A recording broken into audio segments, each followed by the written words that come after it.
शिकवे तो सभी को है ज़िंदगी से साहब, पर जो मौज में जीना जानते हैं वो कभी शिकायत नहीं करते। आज का जो वीडियो है उसमें हम फाइब्रॉइड की अगली सीरीज़ के बारे में डिस्कस करने वाले हैं और इस वीडियो में हम ये जानेंगे कि हमें क्या कारण रहे कि हमें फाइब्रॉइड जैसी समस्याओं से जूझना पड़ रहा है। तो कारण रहे होंगे ना, तो उन कारणों के बारे में हम पूरा डिस्कशन इस वाले वीडियो में करेंगे। बिना टाइम वेस्ट किए चलिए वीडियो को। नमस्कार दोस्तों, दिल से स्वागत करती हूँ नीलम कृष्णा चैनल में। उम्मीद करती हूँ सब बहुत अच्छे हैं, ध्यान रख रहे हैं अपना और बहुत पॉजिटिव हैं, मज़े में हैं। और चैनल पे अगर आप नए हैं तो मैं हूँ नीलम कृष्णा और अपने इस चैनल पे टोटल हेल्थ के बारे में जानकारी देती हूँ, स्किन से रिलेटेड इन्फॉर्मेशन देती हूँ, बालों से रिलेटेड जानकारी देती हूँ, DIYs बताती हूँ और हेल्दी रेसिपी की भी इन्फॉर्मेशन आपको इसी चैनल में मिल जाएगी। तो सब्सक्राइब कर लीजिए, मेरी फैमिली का हिस्सा बन जाइए, जिससे कि हर एक इन्फॉर्मेशन आपको टाइम से पहुँच जाए। एक नोटिफिकेशन होगा, उसे ज़रूर प्रेस कर दीजिएगा। और वीडियोस पसंद आते हैं तो प्लीज़ लाइक और शेयर करना बिल्कुल मत भूलिएगा। कोई भी परेशानी अगर वीडियो के दौरान आती है तो आप निश्चिंत होकर बिना हिचक के कमेंट करिएगा, आंसर मिलता है इस चैनल पे, जाकर देख लीजिए, मैं सभी को आंसर करती हूँ। चलिए बात करते हैं कि फाइब्रॉइड क्यों हुआ, क्या कारण रहे। बहुत कारण हैं, कई कारणों की वजह से फाइब्रॉइड हमें हुआ है। उनमें से कुछ कारणों के बारे में हम यहाँ चर्चा करेंगे जो बहुत ही सामान्य हैं। पहला कारण है कि क्योंकि ये शरीर जो हमारा है, हम महिलाओं के शरीर में बेहद महत्वपूर्ण है दो हार्मोन, जिनको हम बहुत अच्छे से जानते हैं, ईस्ट्रोजन और प्रोजेस्टेरॉन। यानी कि ये दो हार्मोन जो हम फीमेल हार्मोन के नाम से भी जानते हैं, सेक्स हार्मोन के नाम से भी इनको प्रोनाउंस किया जाता है।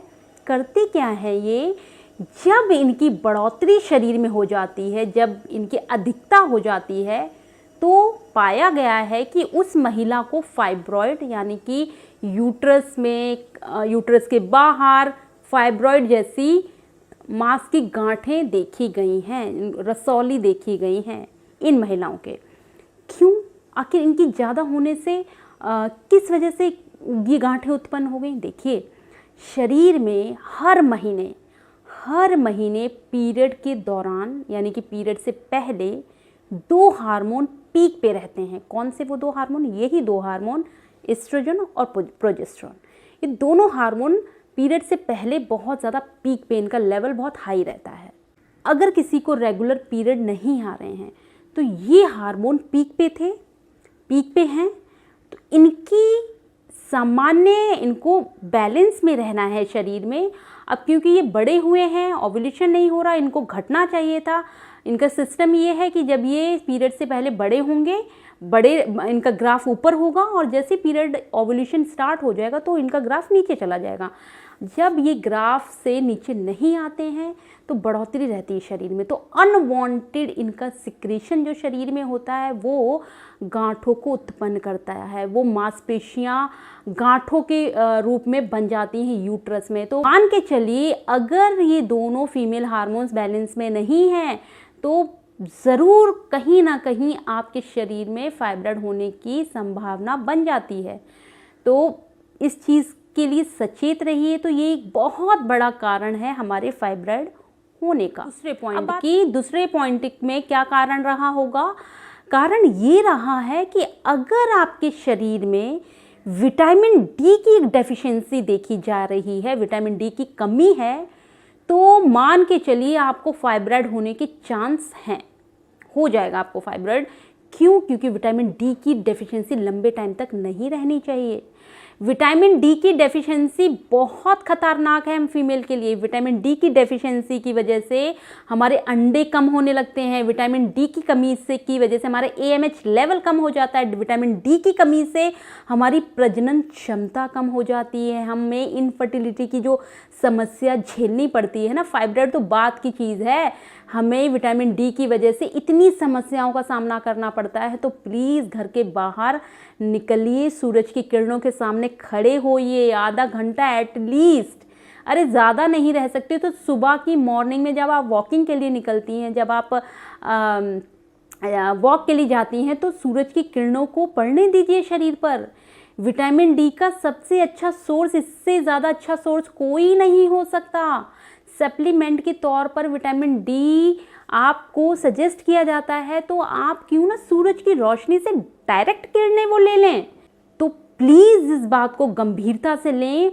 और अभी तक अगर आप घर पर ही रहते हैं, बिल्कुल सूरज की किरणें अपने शरीर में पड़ने नहीं देते, या फिर आप एक ऐसे घर में रहते हैं जहाँ सूरज की किरणें ही ना पड़ती हों, तो बाहर निकलिए, वॉकिंग करने जाइए, अर्ली मॉर्निंग की धूप लीजिए, पूरे शरीर पर अपने जो पेल्विक एरिया की, अपने एब्डोमल एरिया में धूप पड़ने दीजिए, किरणें आने दीजिए, जिससे कि विटामिन डी पूरी तरह से आपके शरीर में पूर्ति हो जाए उसकी। अब बात करते हैं तीसरे कारण की। तीसरा क्या कारण रहा होगा? उम्र, हमारी एज। देखिए, समस्या 30 से लेकर 50 या 45 साल की उम्र में कभी भी किसी भी फीमेल को हो सकता है, अगर उसने अपने शरीर का ध्यान नहीं रखा। आप अगर अपने शरीर का ध्यान रखते हैं तो 100% पे ये श्योर कहती हूँ कि इतनी बड़ी बड़ी समस्याओं तक पहुँच ही नहीं पाएंगे। इनिशियली आप उसको क्योर कर लेंगे। उम्र देखा गया है, जब फर्टिलिटी की उम्र जो होती है हमारी, उस वक्त ही होने के चांस रहते हैं। अब जैसे जैसे मोनोपोज वाली कंडीशन आती है, उस वक्त तक चांस रहते हैं, लेकिन जैसे ही मोनोपोज वाली कंडीशन शुरू हो जाती है, तब माना गया है कि फाइब्रॉइड कभी नहीं होता उस महिला को। तो इस बात को अच्छे से समझ लें कि एज का ध्यान रखें। उस दौरान आपको एक्टिव रहना है, आपको अपने एब्डोमिनल एरिया का बहुत ध्यान देना है। अल्ट्रासाउंड बीच बीच में करा लीजिए, अगर उस एरिया में बहुत अनकंफर्टेबल कभी भी फील हो रहा हो तो अल्ट्रासाउंड करके इनिशियली स्टेज पर सब जानकारी अपने अंदर के ऑर्गन के बारे में पता चल जाती है। तो प्लीज़ इन सब चीज़ को गंभीरता से लीजिए। बात करते हैं चौथे पॉइंट की। चौथे पॉइंट में हम कहेंगे कि किसी भी महिला का अगर वज़न यानी उसका वेट अपने हाइट से कहीं ज़्यादा है, मतलब एक बीएमआई की बात करते हैं आज की डेट में, उसका इतना महत्व क्यों है? बॉडी मास इंडेक्स का महत्व क्यों है? क्योंकि देखा गया है कि जिसका हाइट यानी उसका बॉडी मास इंडेक्स के हिसाब से ही उसके शरीर में, उसके हाइट के हिसाब से ही उसके शरीर में फैट होना चाहिए, उसके हाइट के हिसाब से ही उसका वजन होना चाहिए।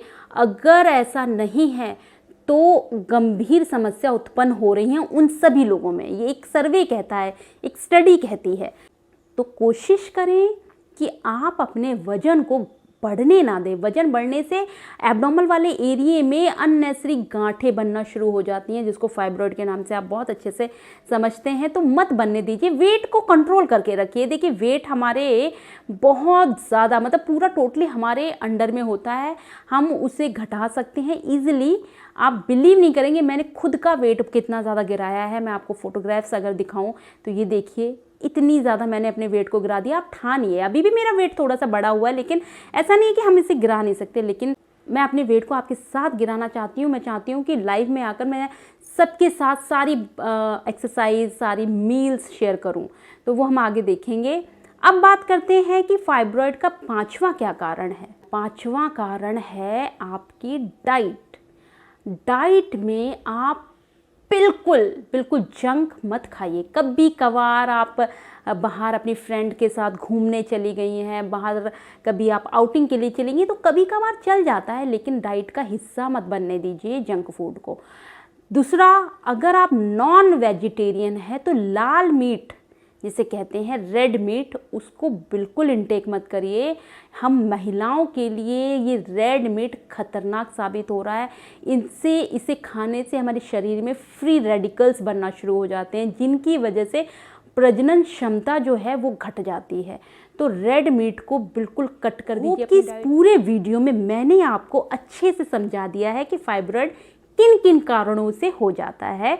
आपको समझ में आ गया। वीडियोस अगर मेरे आपको पसंद आते हैं तो प्लीज़ सब्सक्राइब कर लीजिए चैनल को, और लाइक करना प्लीज़ मत भूला करिए, क्योंकि मुझे आपके लाइक से एक प्रोत्साहन मिलता है, एक मोटिवेशन मिलता है। आप प्लीज़ लाइक करिए और शेयर करना भी मत भूलिए, जिससे कि हर एक जन तक ये इन्फॉर्मेशन पहुंच जाए। एक अगले वीडियो में एक अच्छी सी इन्फॉर्मेशन के साथ फिर से हाजिर होती हूँ। Thank you so much.